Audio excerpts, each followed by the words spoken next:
Bonjour, bonjour la famille. J'espère que vous allez bien. J'aimerais te dire quelque chose qui va t'édifier certainement. Je vais parler un peu de la foi et les raisonnements.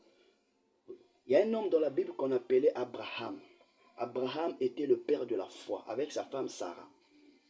L'Éternel dit à Abraham que tu auras un fils. Abraham a cru à cette parole ainsi que Sarah. Mais plus que les années avançaient, vous allez remarquer que Sarah a douté de cette promesse.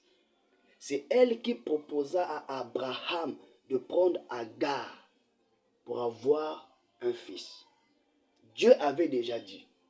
Mais Sarah, en doutant, elle a proposé qu'on puisse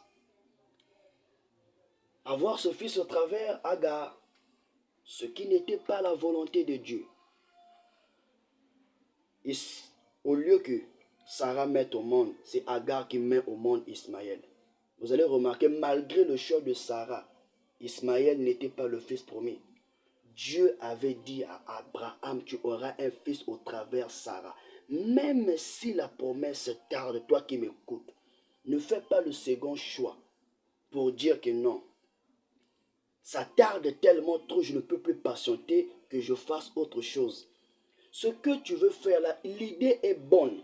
Autrement dit, l'idée que Sarah avait eue pour avoir l'enfant Ismaël avec Agar, c'était une bonne idée. Mais cette idée n'était pas la volonté de Dieu. Dieu t'a promis l'élévation. Ne va pas toucher le fœtus pour avoir rapidement l'élévation parce que cela n'est pas la promesse de Dieu. Dieu t'a dit que tu seras la tête et non la queue. Tu vas te marier.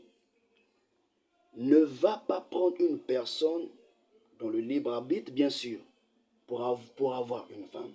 Attends le moment de Dieu pour que cette promesse s'accomplisse. C'est pour dire à quelqu'un ce matin, attendons le temps de Dieu. Quand c'est le temps de Dieu, les choses s'organisent elles-mêmes. Il n'y a pas des efforts à faire. L'Éternel lui-même prend le contrôle de tout. Ne forçons pas les choses. Restons stricts avec la parole de Dieu.